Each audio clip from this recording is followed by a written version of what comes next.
de hautes études scientifiques et qui ont une conscience aiguë des enjeux de notre temps, vous avez réfléchi à la manière de faire face après votre doctorat qui était autour du projet Méristem. Méristem, c'était donc un projet qui traitait de l'habitat, de la mutualisation, de l'indépendance et du partage du savoir.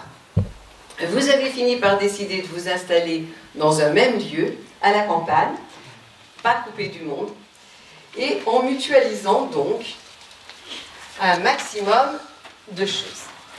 Vous avez ainsi atterri au Creusot, moyennant quelques reconversions professionnelles, dites-vous, au passage, et sur place, outre la recherche d'un lieu de vie idéal, vous avez tenté de travailler à la résilience du territoire en lançant une initiative Ville en transition. Seule réponse valable à vos yeux pour anticiper l'effondrement. Cette initiative va bientôt fêter ses 2 ans et compte déjà, du haut de ses 300 membres, excusez du peu, 300 tout de même, quelques beaux succès à son actif. Vous allez, vous, et nous interroger ce soir, est-il trop tard pour le développement durable? Et nous dire également dans quelle catégorie de collapsologue vous vous rangez, puisque Agnès Minaï nous en a fait une démonstration. Je vous laisse la parole. Oui, alors, ça a l'air de fonctionner ou pas? Ça ne fonctionne pas comme je voudrais, ça fonctionne, mais on va y arriver. Sinon, vous l'aurez en petit, c'est peut-être bien aussi. Alors. Je ne vais pas pouvoir faire grand chose pour vous aider. Non, non, mais... Bon. Est-ce que c'est très grave si vous avez les diapos de cette taille-là? Ça me frustre, mais on va s'y faire, je crois, parce que... À moins que j'arrive...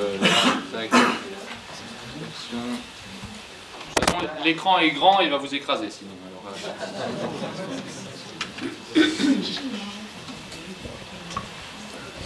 ok, et ben on va rester comme ça. C'est parti? Et bien c'est parti.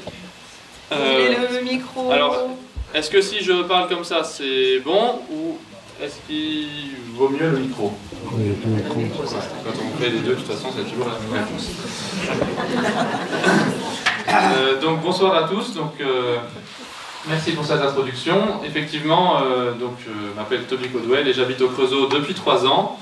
Et au risque de surprendre ceux qui connaissent un peu le lieu, c'est par considération écologique qu'on s'est installé là-bas.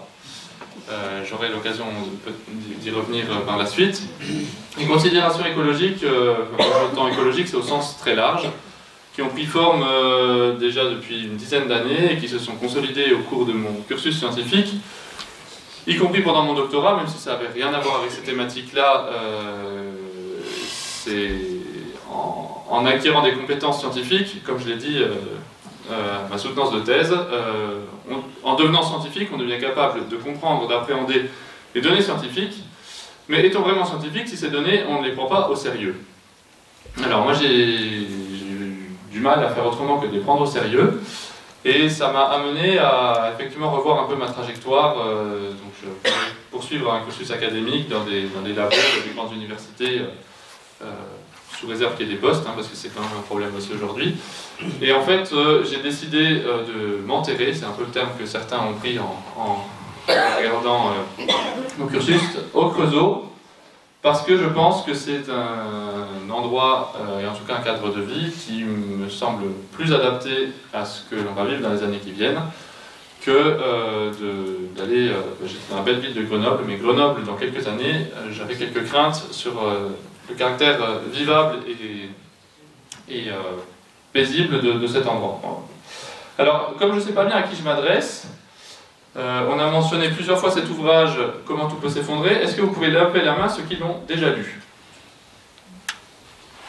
Bon, et bien vous pouvez sortir.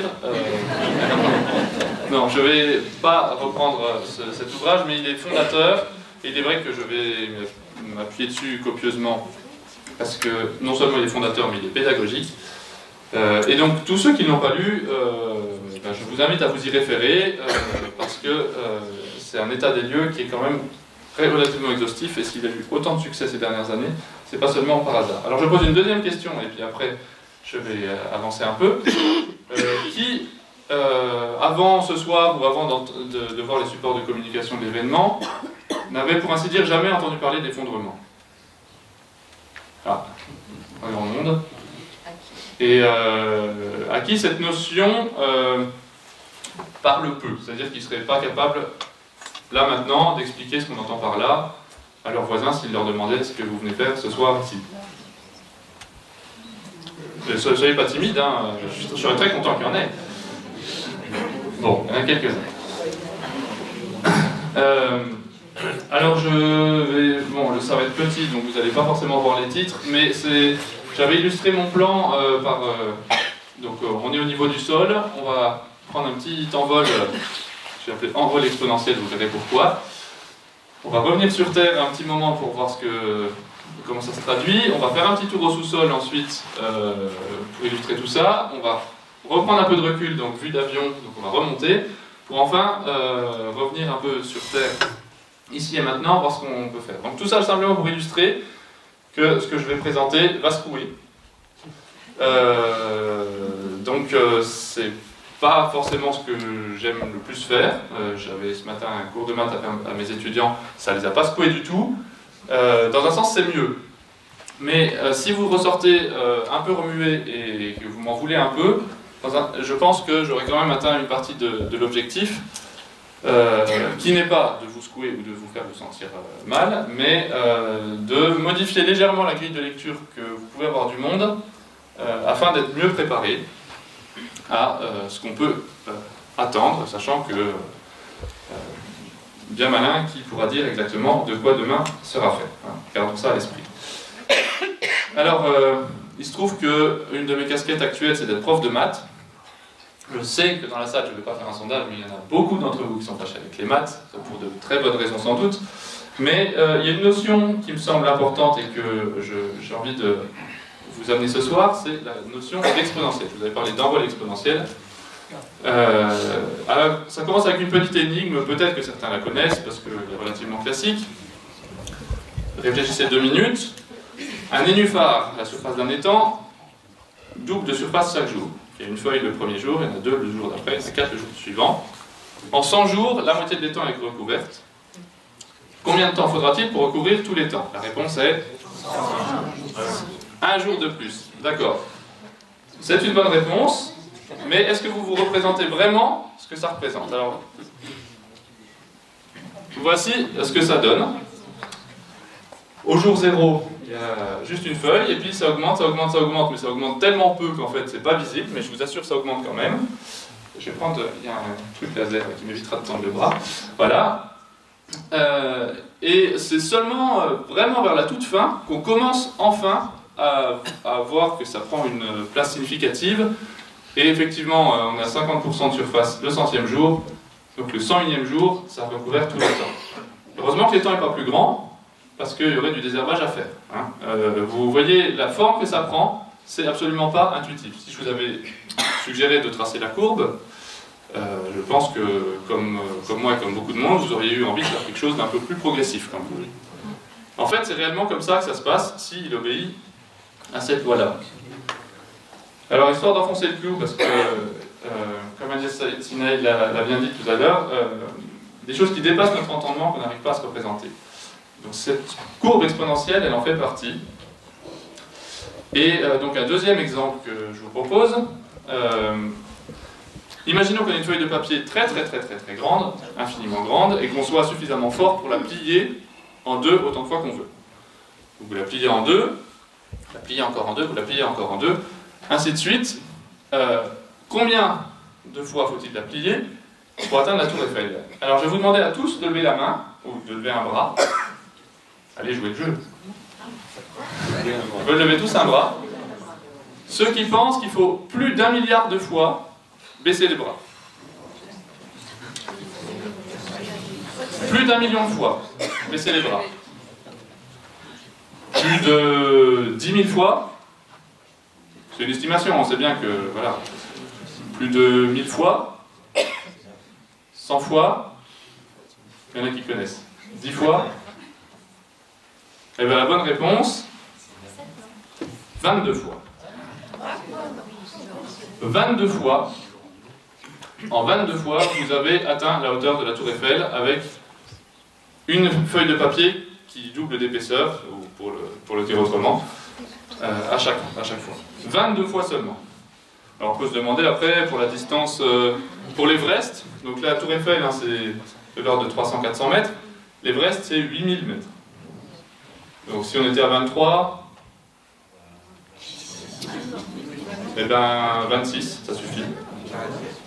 Et puis pour la distance Terre-Lune, on attend quand même, je ne vous fais pas relever les mains, mais en 42 fois c'est bon. La distance Terre-Lune, c'est quand même 360 000 km, si ma mémoire est bonne, kilomètres, hein, pas mètres. Seulement 40 fois. C'est complètement, enfin ça bouscule complètement notre entendement, on est incapable de se représenter ces choses-là, c'est une allure enfin une évolution qui est complètement au-delà de ce qu'on a l'habitude d'appréhender. Nous, on appréhende bien les choses qui sont linéaires, proportionnelles, on multiplie par 2, ça se multiplie par 2, mais une évolution exponentielle, c'est très compliqué à appréhender. Alors, d'ailleurs, il a été question plusieurs fois de cette grande accélération. Eh bien, si je vous parle d'exponentielle, c'est donc pas parce que j'aime bien les maths, si je pouvais m'en passer comme mes étudiants, ce serait pas plus mal parfois, mais c'est que ça a un ancrage très concret dans le réel, dans cette anthropocène dans laquelle on vit, c'est que tous les indicateurs, pratiquement tous les indicateurs de nos sociétés, alors là vous allez avoir beaucoup de mal à lire, je vais vous expliquer. Donc tous les indicateurs suivent une tendance exponentielle. Alors je ne vais pas tous vous les faire, vous voyez que la tendance, hein, on retrouve à chaque fois quelque chose qui ressemble à ce que je vous ai tracé juste avant. Donc là vous avez la population, à chaque fois c'est depuis 1750.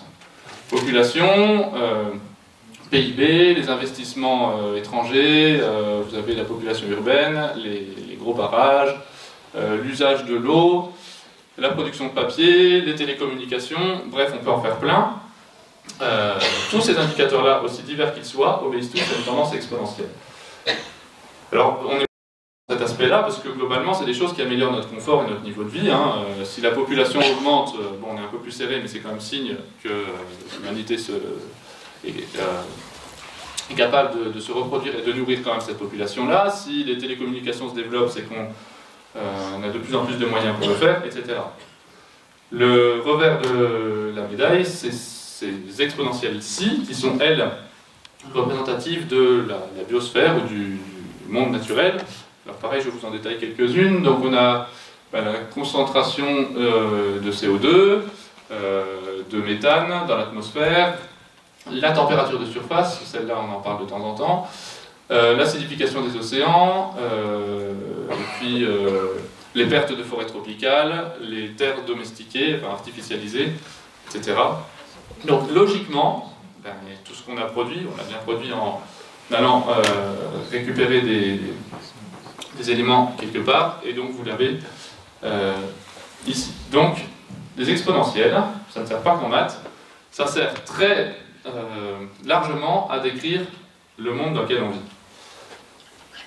Alors, en maths, une exponentielle, j'apprends à mes étudiants que la limite d'une exponentielle, quand on va très loin, c'est plus l'infini, ça monte à l'infini. En maths, on n'a aucun problème avec ça. En physique, c'est un peu plus compliqué. En physique, vous avez rarement, pour ne se dire jamais, un phénomène exponentiel qui se poursuit jusqu'à l'infini. Il y a toujours quelque chose d'autre que vous aviez négligé initialement, qui vient prendre le pas et limiter cette exponentielle, de telle sorte que ça se passe très rarement comme ça. Alors, ouais, mes diapos sont quand même petites, hein, je ne sais pas si vous arrivez à... donc là, pour illustrer, c'était... ça, c'est des cours qui sont issus du livre des limites à la croissance, pour ceux qui l'auraient dans leur bibliothèque.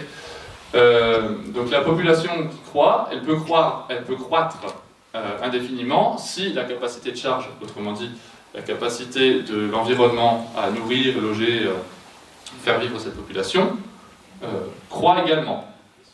C'est possible. Si on avait toutes les 2 semaines une nouvelle planète à notre disposition, croissance exponentielle de la population ne poserait aucun souci à personne. Si tant est qu'on puisse aller sur ces autres planètes, hein, d'autres terres vraiment à proximité.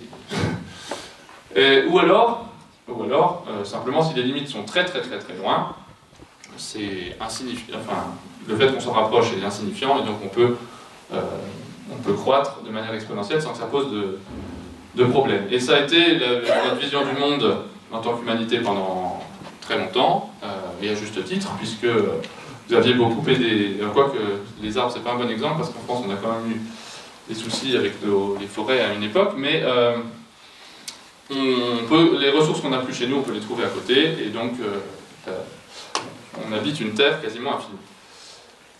Mais plus souvent, une exponentielle, donc vous voyez que ça démarre toujours avec la même type de pente, l'histoire se termine généralement différemment, et ça c'est typique d'un système physique qui atteint une saturation ou une limite qu'on ne peut pas dépasser. Donc pour qu'on en arrive là, il faut soit qu'il y ait une contrainte qui empêche qu'on dépasse, par exemple vous puisez dans le sol jusqu'à temps qu'il n'y ait plus rien, bon ben, quand il n'y a plus rien ça s'arrête, il n'y a pas de raison d'avoir plus que ce qu'il y avait dans le sol, soit que la limite de l'indicateur que vous regardez vous parvient suffisamment tôt pour que vous puissiez réagir et vous adapter. Un exemple que j'aime bien prendre, c'est que vous êtes invité chez quelqu'un à dormir, vous prenez une douche chez lui, c'est une salle de bain que vous ne connaissez pas, mais vous aimez prendre une douche chaude. Donc vous allez généralement augmenter la température, des fois ça met un peu de temps à chauffer, vous ne connaissez pas trop comment ça va réagir parce que c'est pas chez vous. Et puis, alors si vous êtes très prudent, vous allez augmenter graduellement le robinet, vous allez sentir que ça se réchauffe, et puis, ah tiens c'est bon, là j'y vais. Donc vous êtes dans vous augmentez la température petit à petit, puis quand ça vous convient, vous vous arrêtez. Sinon, si vous êtes un peu plus pressé, ce qui arrive souvent, c'est que vous vous brûlez un petit coup, et vous revenez en arrière. Vous vous dites, aïe c'est trop chaud, on revient.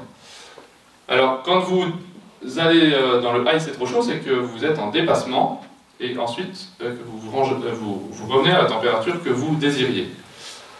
Alors il peut y avoir un dépassement et trouver l'état d'équilibre au moment où vous l'aviez prévu. Mais il peut y avoir un dépassement aussi avec dégradation, c'est-à-dire que vous êtes allé vraiment très loin, vous êtes brûlé, vous êtes fait mal, du coup vous devenez plus sensible à la température, et donc vous allez moins bien tolérer la température que vous... Je ne sais pas quelle température vous prenez votre douche, mais vous allez sans doute baisser un petit peu parce que vous êtes devenu sensible et la douche brûlante dont vous rêviez, c'est plus une bonne idée pour votre peau. Vous avez dégradé les limites, donc c'est un dépassement avec dégradation. Donc c'est parce que le signal est arrivé trop vite à vous et vous avez réagi un peu tard. Et puis si vraiment, pas de bol, le chauffe-eau était réglé très haut, vous n'avez pas prévenu, là vous allez vous faire très mal, vous allez vraiment vous brûler, et vous renoncez carrément à votre douche, vous sortez, et puis vous allez mettre des pansements. Donc là, il y a eu un dépassement, et la limite, c'est-à-dire la température que vous tolérez, ou que vous vouliez avoir, elle est devenue tellement basse qu'on peut parler donc d'effondrement. Et donc, soit c'est parce que c'est arrivé trop vite, soit c'est parce que vous avez été trop lent à réagir. Dans tous les cas, il y a un laps de temps entre votre réaction et le signal qui vous est parvenu qui est trop court. Voilà. Et donc les limites sont irréversiblement dégradées. Dans votre cas, on espère que vous vous en remettiez après quelques jours, mais sur le moment, vous n'êtes plus capable d'arriver à la limite que vous souhaitiez. Alors, ça s'incarne de manière très concrète dans le monde réel, hein, pour les stocks de poissons, par exemple. Ça doit être des stocks qui se renouvellent. Ils ne se renouvellent pas à l'habitation de prélève, comme vous le savez sans doute. Et on a largement dépassé les limites pour que le seuil se reconstitue. Donc si on est très optimiste, on peut se dire qu'on est là. Si on est plus réaliste et en phase avec ce que nous disent les rapports à ce sujet, on est plutôt dans un scénario comme ça. On a tellement entamé le stock que ça s'est dégradé de manière telle que là, si on voulait atteindre un niveau de pêche qui soit compatible avec les stocks, il faudrait vraiment arrêter de manger du poisson, quoi, en quelque sorte. Donc c'est différentes manières de se confronter à une limite qui ne manque jamais d'arriver quand on a une croissance exponentielle, comme quand on a une croissance tout court, mais je vous ai dit que tout est régi par des exponentielles. Et donc voilà, choisissez votre camp, ou plutôt les contraintes vont vous permettre d'arriver sur l'un ou l'autre des scénarios.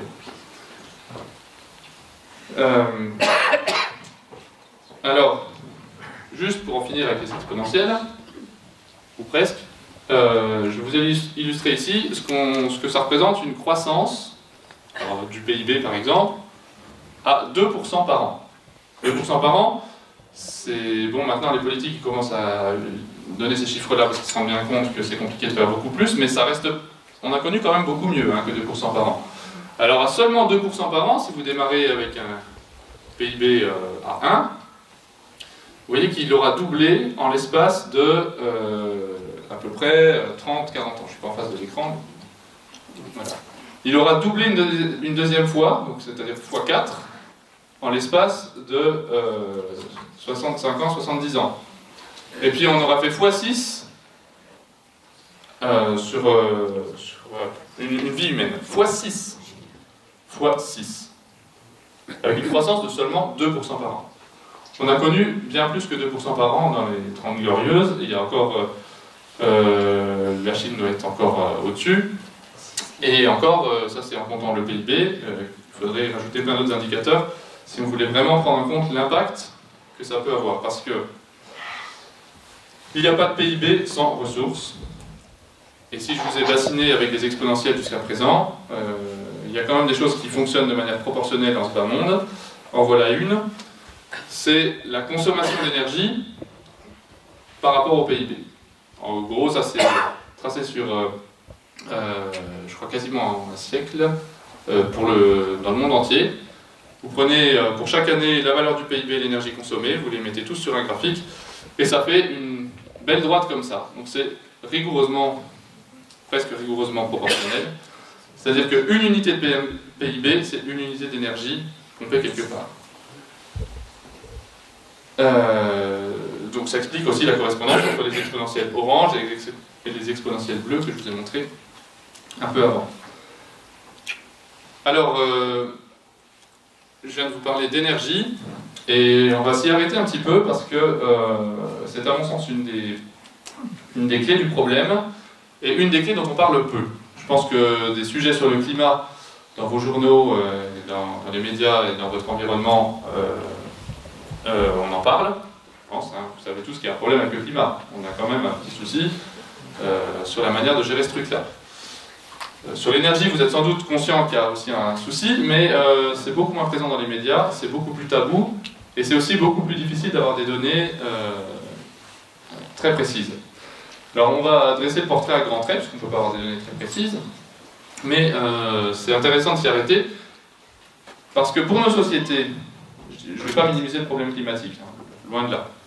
Mais je ne suis pas loin de penser que le problème énergétique peut être plus bloquant et plus problématique pour nous occidentaux qui avons des moyens technologiques de faire face à pas mal de choses, que le problème de l'énergie sur lequel tout, absolument tout, est basé chez nous.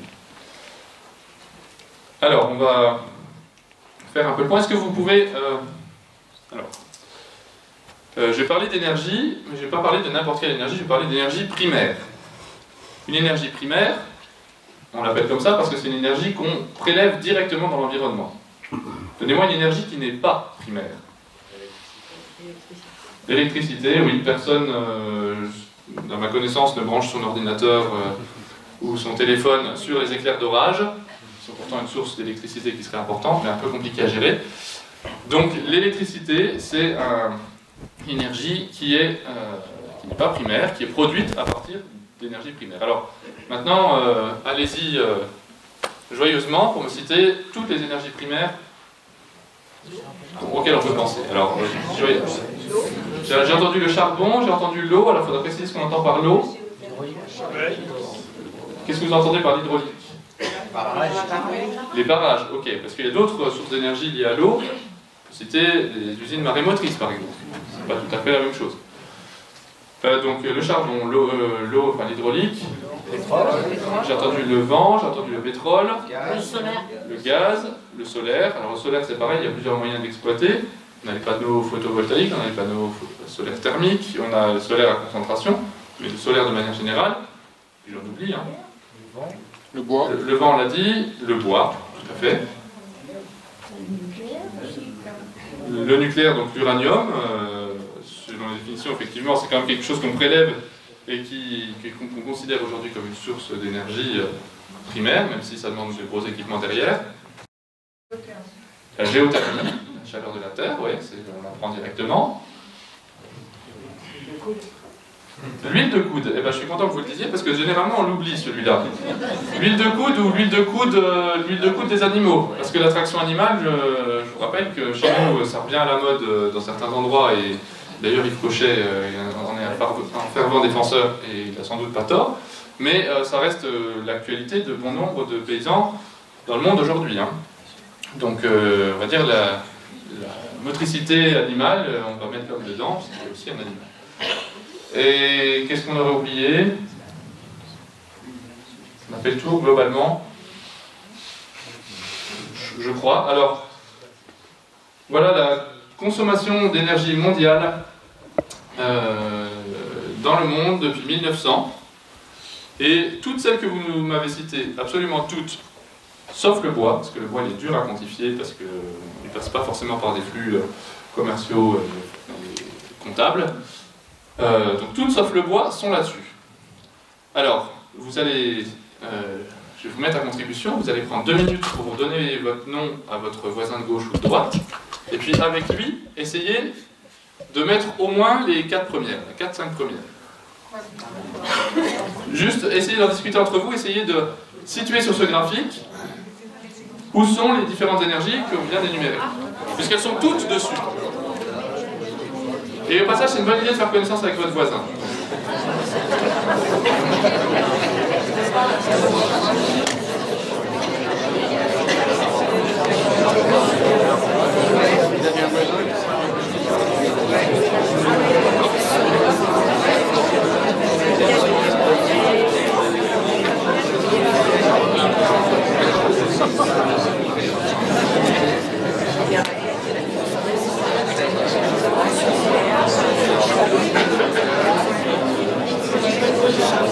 Non, non, oui.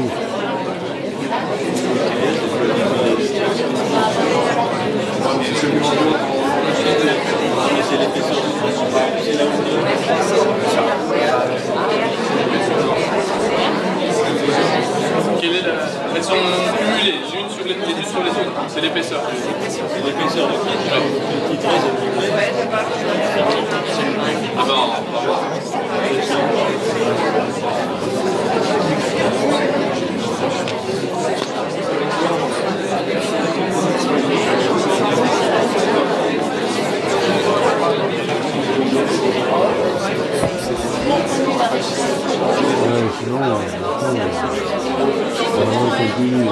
Bon, alors j'imagine que vous avez une petite idée, au moins sur les premières. Alors j'ai vu personne s'écharper avec son voisin. Peut-être que vous êtes tombé sur un compromis ou un accord en tout cas. Celui qui est tout en bas là, qui a une belle croissance exponentielle ici, hein, vous remarquez, vous apprenez à les reconnaître. Alors on dit pétrole ou charbon, il y a un élément en faveur de l'un des deux, c'est le petit décrochage qu'on voit là, que un grand nombre de personnes dans la salle ont vécu. Vous avez les chocs pétroliers ici, donc c'est effectivement Monsieur Pétrole. Un bon point, pour ceux qui ont répondu ça. Le suivant. Le suivant, effectivement, qui a commencé bien avant le pétrole dans des proportions quand même significatives, c'est le charbon. Celui d'après, qui marche bien avec ces deux-là, hein, c'est le gaz. Et ensuite, on commence à avoir des trucs un peu moins visibles. Nucléaire, hydraulique. Il y a toujours un débat entre ces deux-là.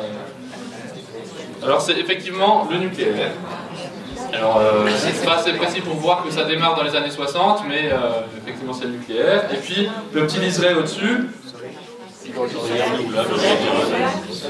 Alors c'est du renouvelable effectivement, mais un bien particulier, c'est-à-dire l'hydraulique, donc les barrages.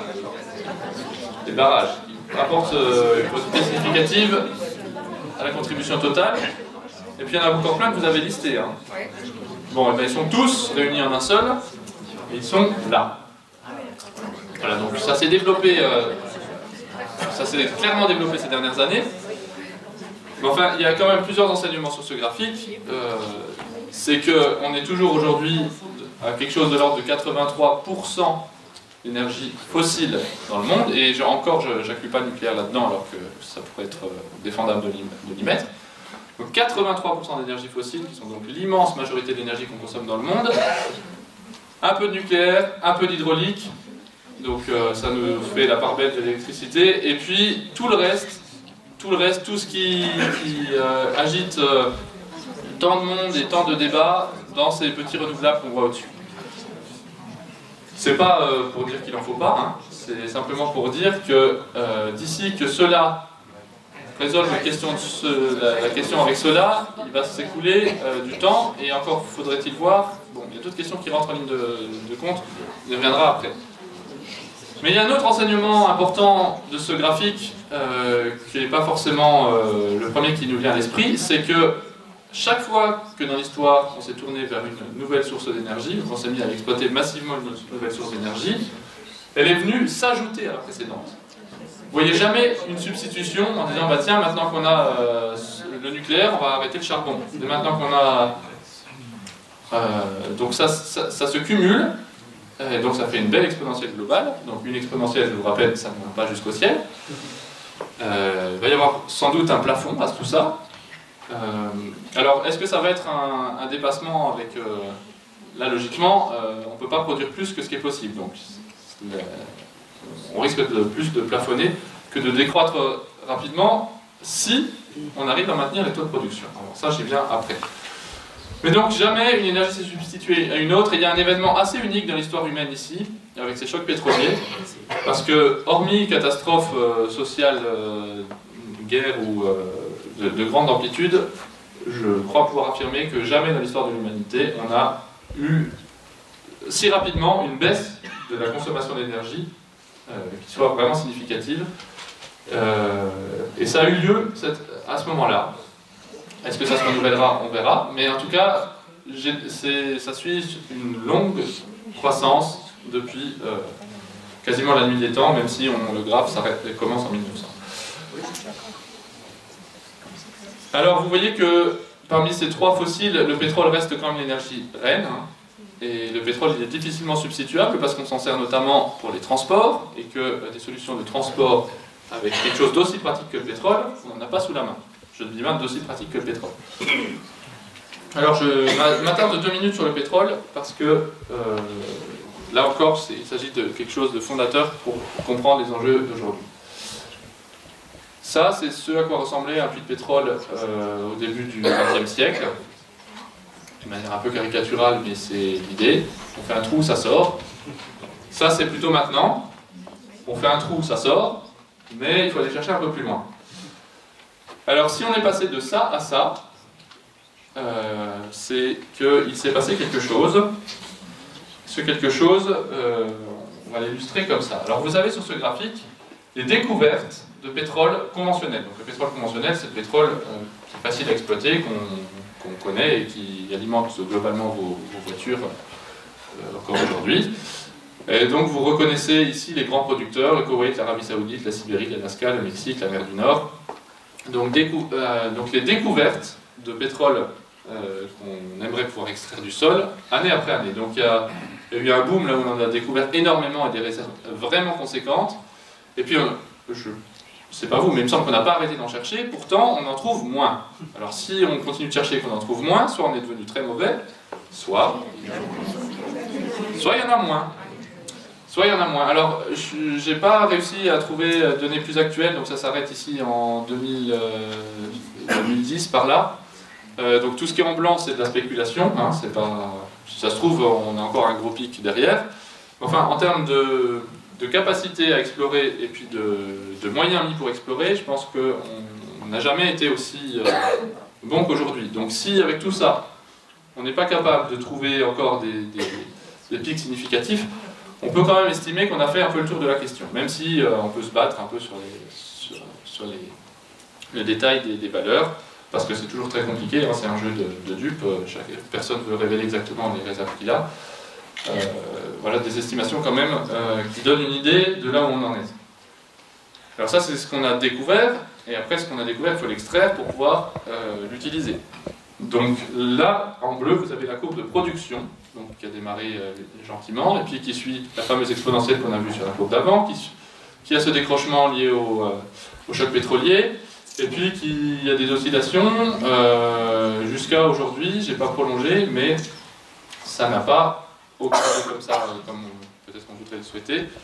La plupart des experts, y compris des agences comme l'Agence internationale de l'énergie, globalement plutôt optimistes, s'accordent pour dire que le fameux pic pétrolier, dont vous avez sans doute déjà entendu parler il y a quelques années, alors c'est plus un plateau qu'un pic, mais il est derrière nous, globalement. Et il semblerait qu'il soit intervenu vers 2005-2006, donc peu avant la crise des subprimes et le cataclysme financier qu'on a connu, ce qui n'est peut-être pas un hasard, disent certains.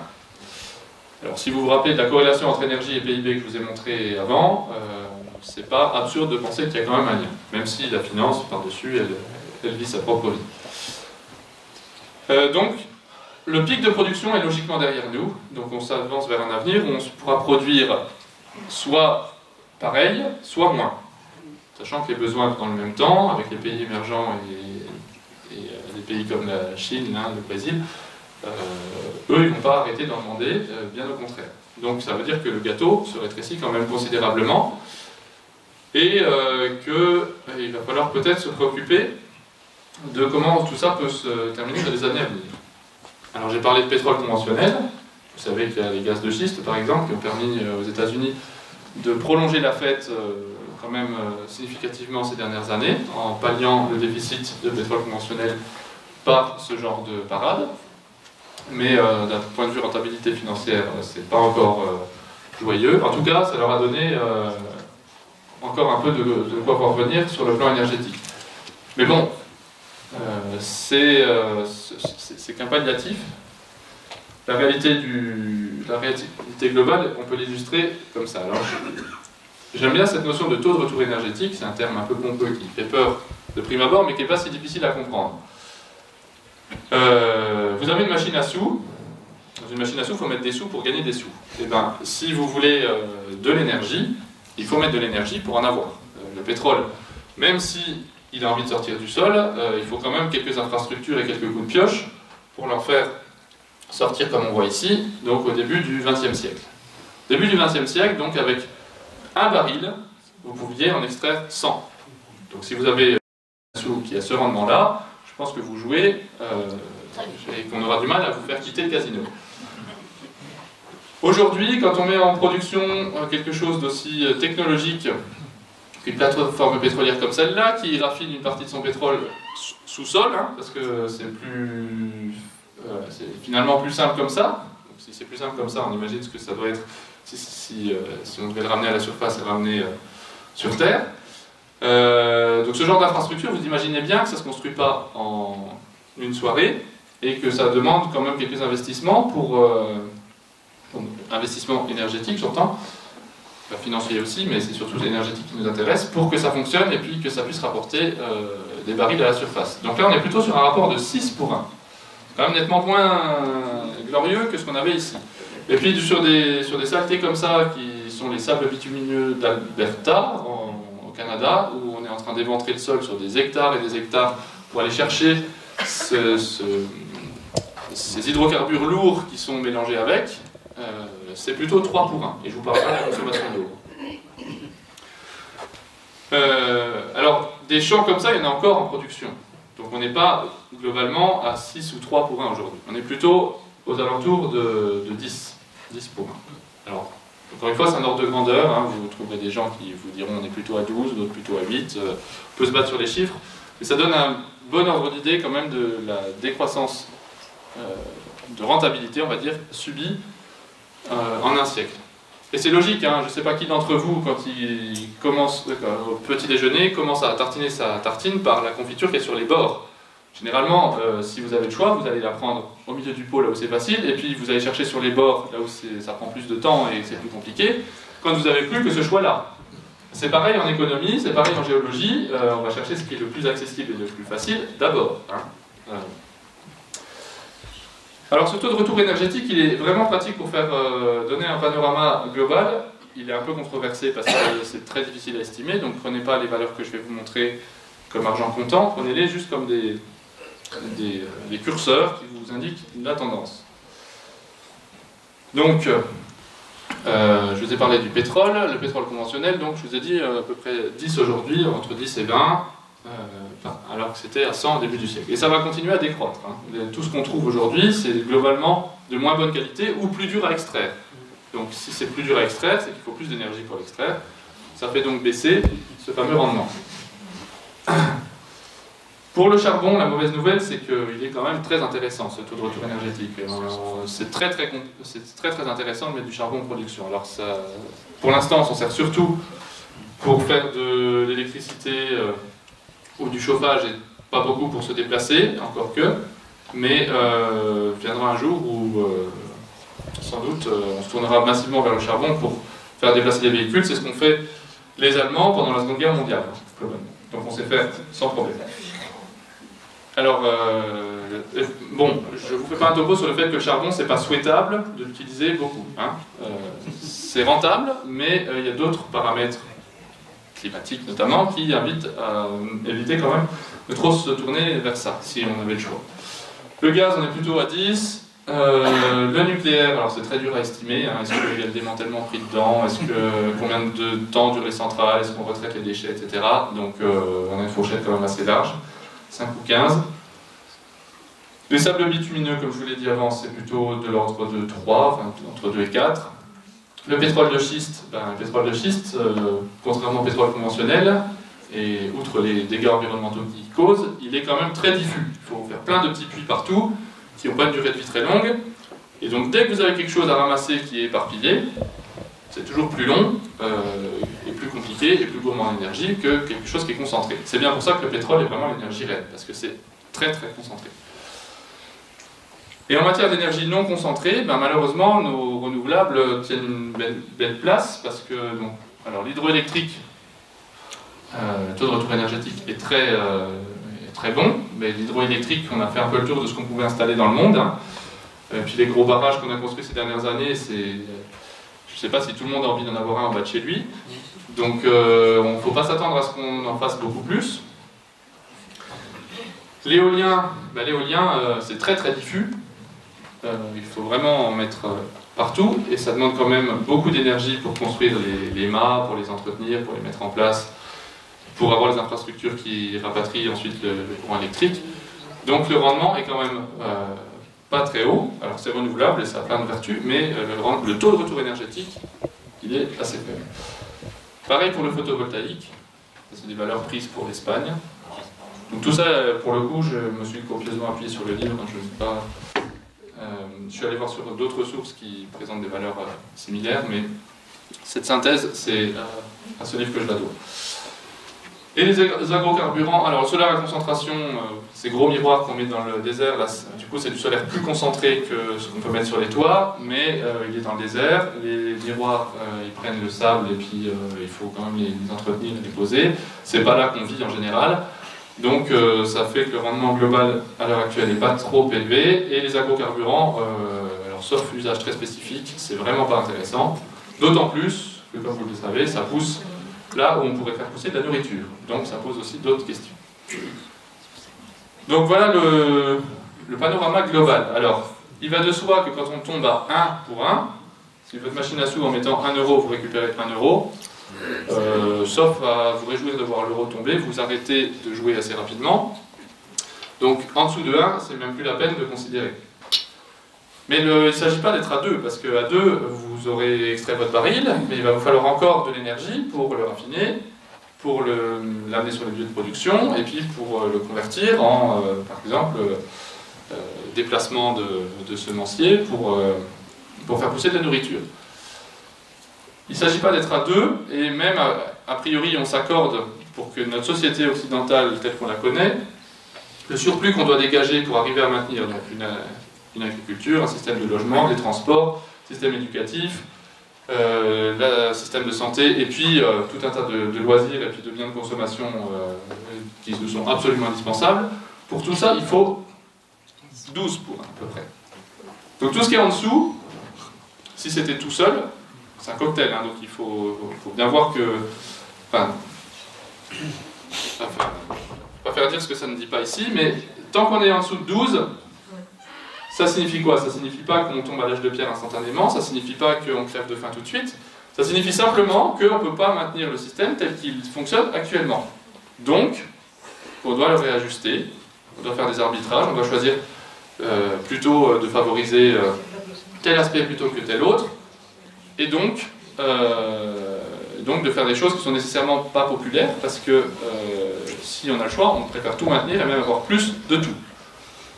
Aujourd'hui, on parle de serrage de ceinture au niveau des retraites, par exemple. Ben, ça peut potentiellement faire partie des arbitrages qu'on fait parce qu'on est contraint ici, qu'on n'avait pas prévu de faire, parce que c'était pas l'avenir qu'on imaginait. Mais si dans les différentes administrations, lieux où vous travaillez, vous voyez qu'il y a des restrictions à tous les étages, en toile de fond, j'ose affirmer que c'est ça le problème. C'est-à-dire que l'abondance énergétique et l'abondance en ressources plus généralement, c'est terminé.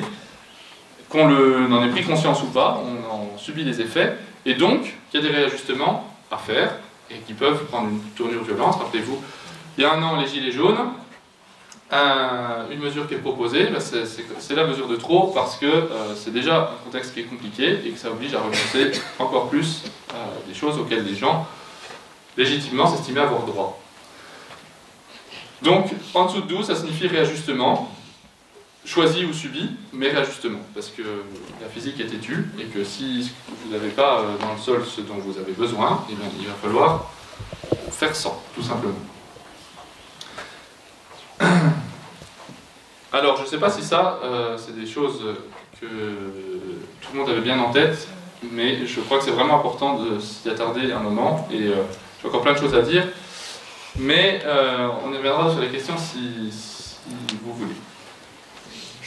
Donc là, on a fait un tour au sous-sol, et je vous avais dit qu'on allait prendre un peu de hauteur. Alors malheureusement, prendre un peu de hauteur, c'est pas pour vous amener des bonnes nouvelles, ça viendra après. C'est pour prendre un peu de recul. On a parlé d'énergie. Donc, si nous on est là, à Mâcon, ce soir, alors, on n'a pas tout à fait ce temps-là, hein, j'ai pris une photo que j'ai trouvée.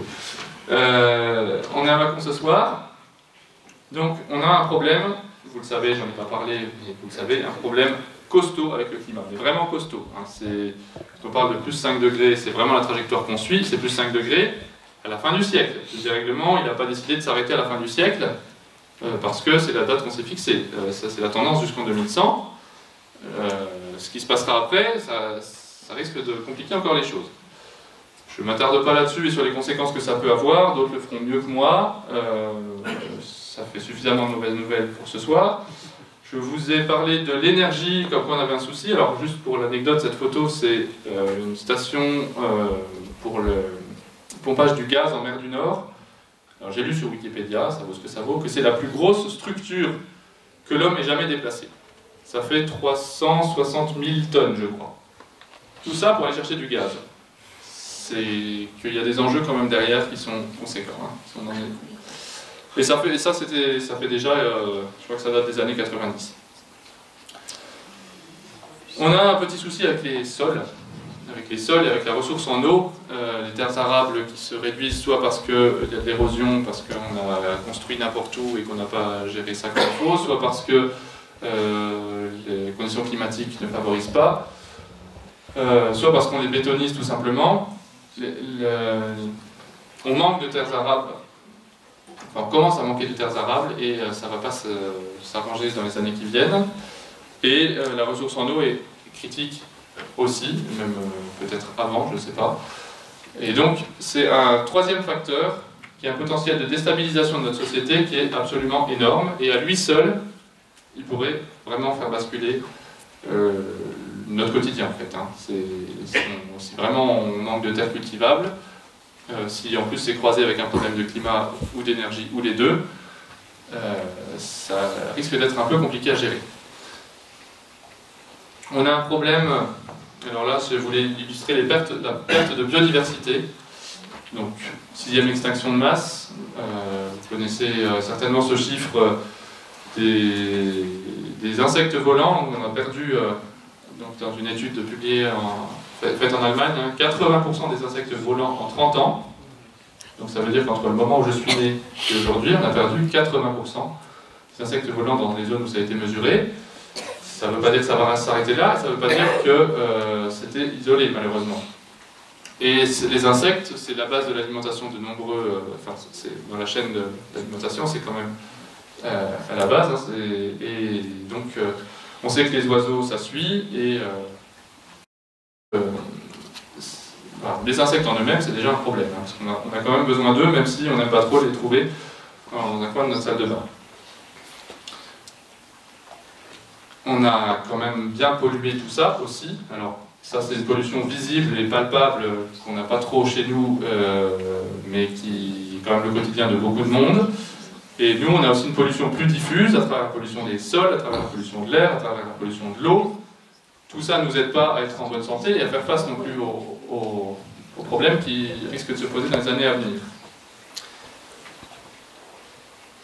Et puis tout ça, ça ne se fait pas dans un contexte d'équité, de redistribution des richesses particulièrement bien soigné, mais plutôt dans un contexte où les inégalités s'accroissent de manière exponentielle, là aussi. Et je pèse mes mots. Vous avez ici une photo, c'est pris en Afrique du Sud, donc vous avez des villas, malgré la résolution de l'image, vous voyez que ça donne quand même envie d'y vivre. Et de l'autre côté de la rue, des bidonvilles à perte de vue, séparés par seulement quelques dizaines de mètres. Mais on voit ça aussi dans le métro à Paris. Hein. Maintenant que j'y suis moins et que j'y retourne de temps en temps, ça me frappe toujours de voir les personnes en costard et qui doivent gagner 4 fois ce que je gagne dans le mois, et qui côtoient vraiment la misère la plus terrible sur le même quai de métro, quoi. Ça, c'est aussi un facteur déstabilisant à ne pas négliger, parce que les gilets jaunes sont peut-être une illustration. Quand ce différentiel il devient insupportable et que vous rajoutez en plus quelque chose de facteur déclenchant là-dessus, c'est assez explosif. Hein. Et puis, bon, la finance, on est aussi dans une situation critique, bien pire que celle qu'il y avait avant 2008, d'après les experts. On ne sait pas comment ça tient, en fait. Personne ne sait. Il y a la Banque fédérale américaine qui injecte des milliards chaque jour pour essayer de maintenir le système. Là, c'est l'actualité de ces derniers mois. On ne sait pas combien de temps ça va tenir. On ne sait pas si ça peut casser de la même manière qu'en 2008, si ça peut se maintenir dans un équilibre comme ça plus longtemps. C'est la grosse inconnue. Mais toujours est-il que c'est hyper fragile et que quand ça se casse la figure, ça a quand même des répercussions économiques et donc dans la vie des citoyens qui sont souvent dramatiques, en tout cas de très grande ampleur. Donc ça aussi c'est un facteur déstabilisant très important.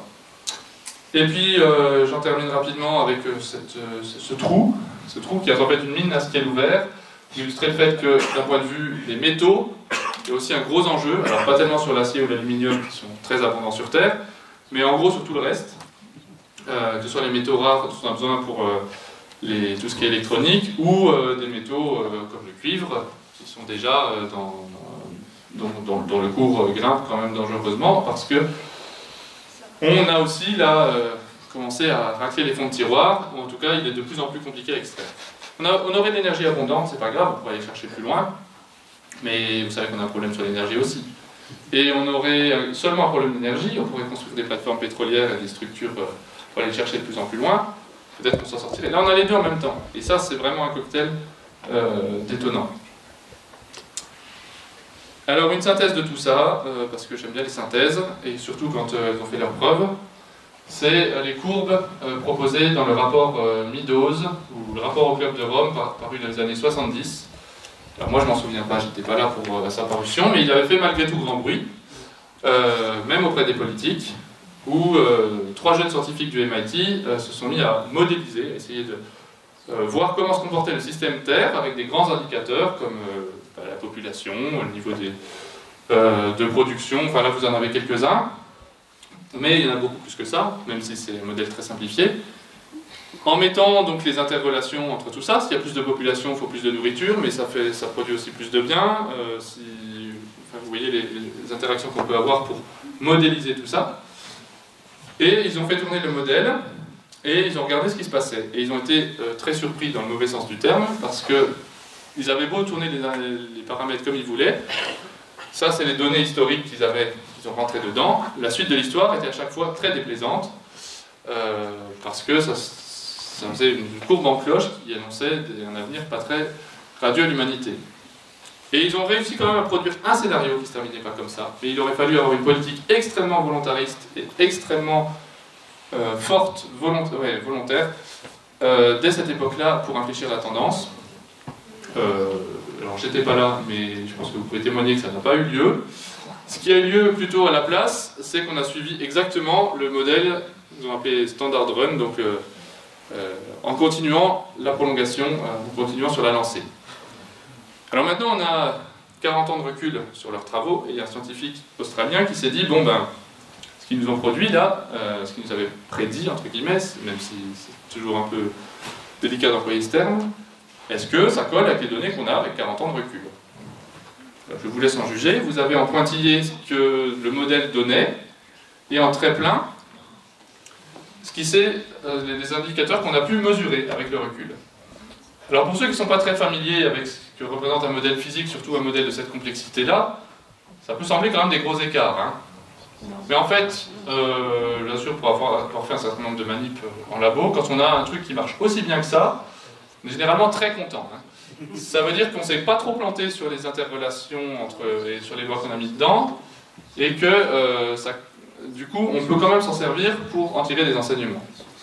Même si, pour reprendre les termes du Cochet, ceci n'est pas Madame Soleil, ça donne des tendances lourdes. Alors j'imagine que vous voulez la suite, puisque, alors je devrais décaler mon trait, mais malheureusement l'étude du scientifique australien Turner elle date déjà d'une dizaine d'années. La suite de l'histoire, proposée par le modèle, elle est comme ceci. Production de services qui continue à augmenter. Alors les dates, hein, c'est des tendances lourdes, donc il peut très bien avoir un shift de 10 ou 20 ans, c'est pas du tout inconcevable. Mais donc une production de services qui décroît rapidement, les ressources qui continuent évidemment de s'épuiser, production industrielle qui prend aussi une claque, et ce qui suit pas loin derrière, c'est une décroissance très significative de la population. Alors, moi j'ai qu'une certitude par rapport à ça, c'est que ça ne se passera pas comme ça. C'est pas possible, parce que ça ne prend pas en compte les évolutions chaotiques, les effets de seuil, et ça ne prend pas en compte un certain nombre de choses. La mauvaise nouvelle, c'est qu'il y a des choses qui ne sont pas incluses dedans, comme le dérèglement climatique, par exemple. Dérèglement climatique, ils ne l'ont pas mis dedans, parce qu'à l'époque, ce n'était pas les données qu'on avait, ce n'était pas ce qui préoccupait le plus. Mais le dérèglement climatique, je ne suis pas sûr qu'il nous aide à maintenir la production industrielle, la production de services, etc., et à adoucir les choses. Donc moi, ça a été vraiment, dans mon cheminement, le fait de mettre le doigt sur cette courbe-là, avec le recul qu'on a, et de voir que c'est un modèle qui a fait ses preuves, une vraie claque. Et si vous le découvrez maintenant, j'imagine que ça doit être un peu le cas pour vous aussi.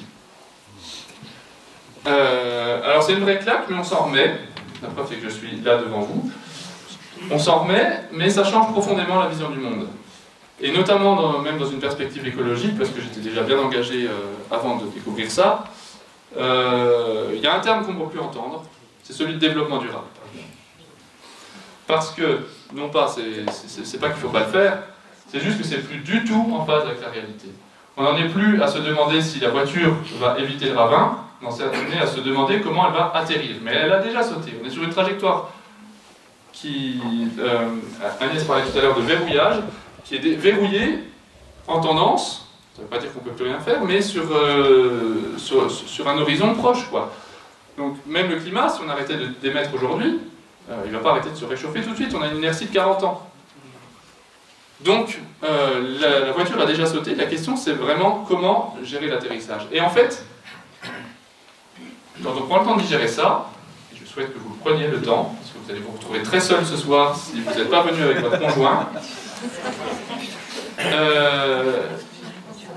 quand on prend le temps de digérer ça, on se rend compte que ça nous sauve d'une certaine schizophrénie.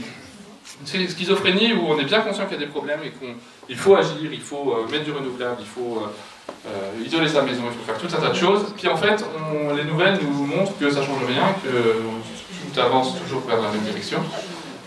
Et donc vers un effondrement probable, le mot est prononcé.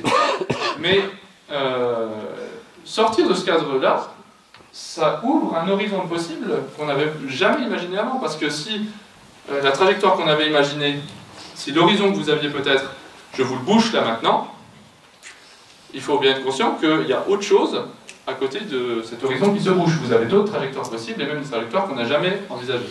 C'est comme ça qu'avec des amis, on a revu notre rapport au travail, revu notre question, la question de là où on a envie de vivre en fait. Parce que même si Grenoble est une ville sympa, à tous égards, sauf en été, parce qu'il fait très chaud, et bien Grenoble c'est peut-être pas l'endroit le plus résilient, l'endroit où on sera le plus à même de faire face au choc. On peut tout à fait discuter de ça, ça c'est une opinion tout à fait personnelle. J'ai quelques arguments là-dessus, mais on a le droit de trouver que Grenoble c'est une chouette ville, c'est pas... Ça a été mon cheminement à moi. Et donc à plus forte raison, quand on est à poser des choix de vie structurants, et on en a quand même tout au long de la vie à faire, avoir cette grille de lecture, ça permet aussi de les orienter déjà dans une direction qui sans doute vous permettra de faire face plus facilement, mais aussi vous donne une prise sur les choses et une liberté que vous ne soupçonniez pas. Parce que quand l'horizon, il est celui que l'on a toujours projeté pour vous, là je parle plutôt aux jeunes qui sont là-haut, si on vous promet le même avenir que vos parents, déjà vous vous rendez compte que ce n'est pas le cas, hein, parce que quand vos parents avaient choisi un boulot, ils n'avaient pas le taux de chômage et le contexte économique qui est celui d'aujourd'hui. Mais une fois que vous faites le deuil de ces perspectives, on va dire en prolongation tendancielle comme les mêmes que celles qu'on a connues avant, et ben vous vous autorisez à dire, ben, en fait, moi j'ai envie de faire un boulot qui ait vraiment du sens, je gagnerai pas grand chose peut-être, mais je vais pouvoir capitaliser sur d'autres choses.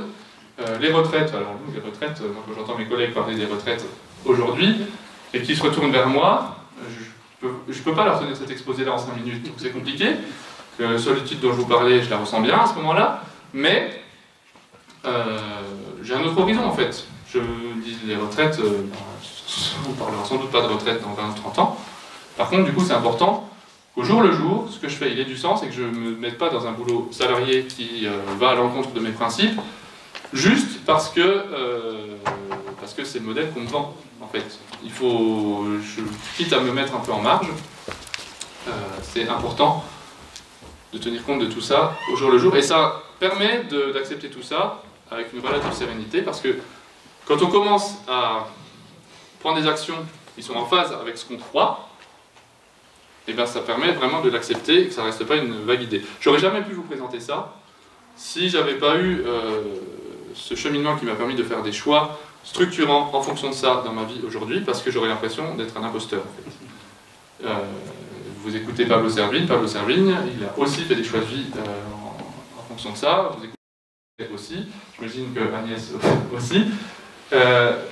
C'est un discours qu'on ne peut pas tenir de manière désincarnée. Alors, juste pour essayer de terminer, parce que je crois que j'ai déjà dépassé le timing, je passe très rapidement sur ce qu'on a fait au Creusot. Je vous passe les grands concepts, mais simplement si vous avez vu le film Demain, peut-être qu'ils ont vu le film Demain, l'idée c'est de s'approprier ce qui est mis dedans, qui est appelé le concept des villes en transition. Je vais un peu plus vite. Donc là, il y a des grands principes, mais enfin, ça se base sur un constat lucide. Ça se base sur le fait qu'on fait le constat qu'aujourd'hui on n'est pas armé pour ça, et qu'on va s'organiser collectivement. Et ça, c'est hyper important, parce que il y a une catégorie de collapsologues qui sont les survivalistes, qui vivent dans leur bulle, dans un bunker avec des armes et de la nourriture, et qui pensent s'en sortir comme ça. Alors, mis à part que ça ne fait pas rêver, en tout cas ça ne me fait pas vraiment rêver, c'est voué à l'échec, parce que si vraiment il y a un problème global, leur stock de nourriture ne va pas les mener très loin, et puis de toute façon ça se saura qu'eux ils ont des ressources, et on viendra les chercher coûte que coûte, quoi. Donc ça c'est une perspective très noire, mais enfin, gérer le truc tout seul, déjà c'est vain parce qu'on n'a pas les épaules pour, et puis en termes d'efficacité, j'ai quelques doutes. Attendre le salut du niveau national, supranational, des grandes instances politiques, je pense qu'on a un certain recul maintenant pour pouvoir affirmer que ça ne bougera vraiment que quand ce sera très grave, trop tard probablement, et que c'est pas forcément dans ces moments-là qu'on prend les mesures les plus adaptées. Donc l'échelle collective, l'échelle de la ville, l'échelle du territoire ou des biorégions, comme disait Agnès Sinaï, ça me semble être vraiment la réponse adaptée, parce que c'est pertinent. C'est à cette échelle-là qu'on a prise sur les choses.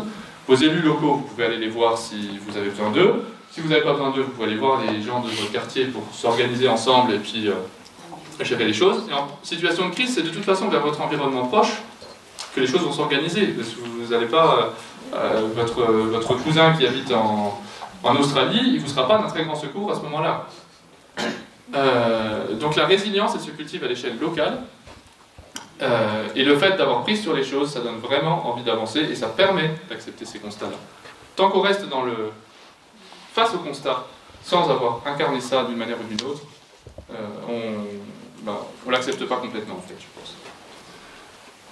Alors, donc des villes en transition depuis 2005, ça fait beaucoup d'émules. Il y a plein de villes où les citoyens se sont réunis en essayant de voir qu'est-ce qu'on peut faire localement. Donc dans le film Demain, on vous parle de monnaie locale, on vous parle d'énergie citoyenne, on vous parle de potager en pleine ville et de tout un tas de choses qui permettent aux gens de se réapproprier les outils de production et de comment vivre aujourd'hui et comment se projeter dans 10 ou 15 ans dans un contexte où ce sera plus compliqué. Et alors, très modestement, au Creusot, je suis arrivé avec quelques amis dans un milieu où je pensais que les gens pouvaient entendre ce discours, et j'étais très surpris de voir que non seulement ils pouvaient l'entendre, mais tout le monde avait envie de s'engager là-dedans. Alors, je passe sur cette diapo, et donc, la première chose qu'on a fait, c'est se réunir. Se réunir, déjà entre les 20, 30 personnes qui pouvaient être sensibles à cette question, se mettre d'accord sur le constat, donc c'est auprès d'eux que j'ai rodé ce que je vous fais ce soir, pour qu'on ait bien la même vision en tête, parce que entre quelqu'un qui se dit, dans une logique très développement durable, je prends des guillemets pour le dire, mais j'espère que vous voyez un peu de quoi j'entends, les ajustements dont on parle et qu'on accepte à bon compte dans les médias, dans les entreprises, et qui est à la mode, pour reprendre les termes que j'ai encore entendus cet après-midi en réunion.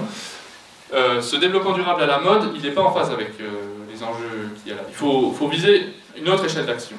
Et donc tant qu'on n'est pas d'accord là-dessus, on va se batailler sur les mesures à prendre, alors que si vraiment il y a l'urgence, le pragmatisme s'impose, et on est sur une autre vision des choses. Donc on a essayé de se réunir, on a mis un forum sur Internet là, où on peut échanger des idées, où on peut se parler, parce qu'entre le Creusot et Monceau, il y a quand même 15-20 km, donc ça fait circuler les idées. Il a fallu un peu de temps pour que les gens se l'approprient, et puis c'est pas l'outil idéal pour un grand nombre de personnes, mais il a le mérite d'exister.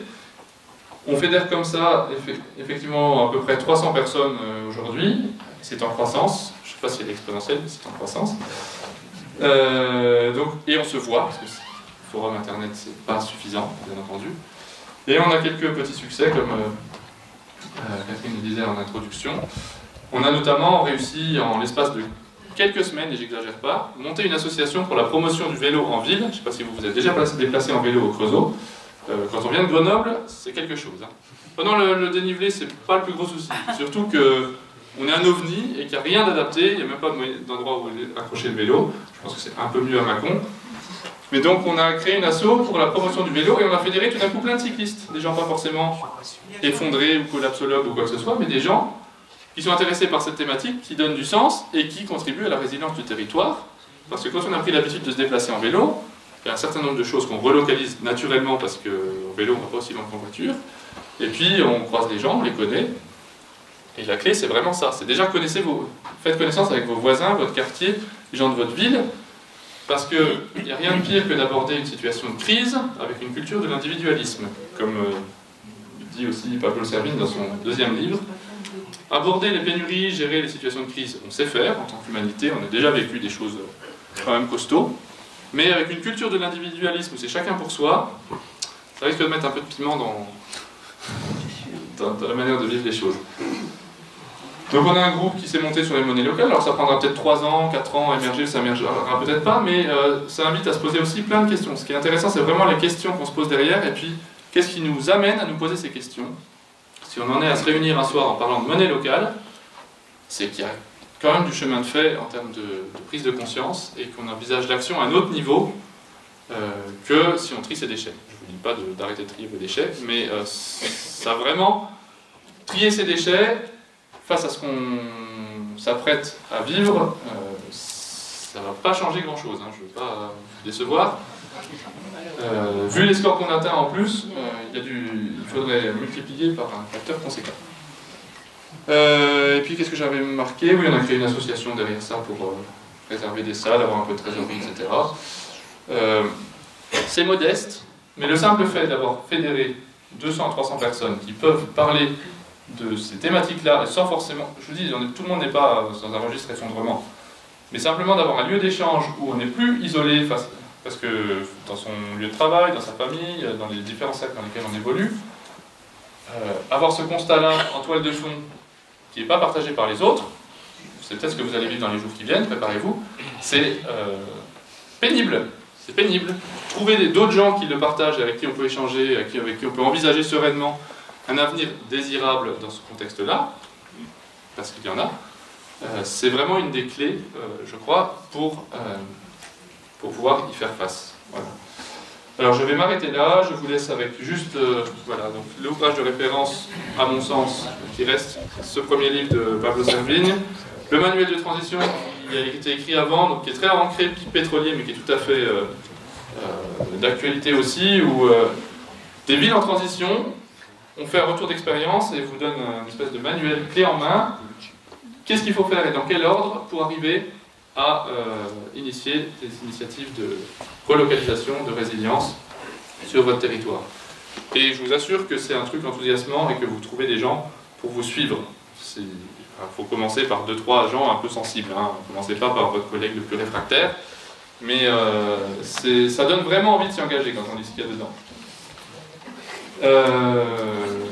Voilà, je vous laisse avec quelques questions et j'attends les vôtres. Et surtout, parlez-en entre vous et parlez-en avec d'autres personnes. Ne restez pas avec ça dans un coin de votre tête, soit en l'écartant, parce qu'à mon avis, c'est pas une bonne idée, soit en y faisant face tout seul, parce que je néglige pas l'impact que ça peut avoir.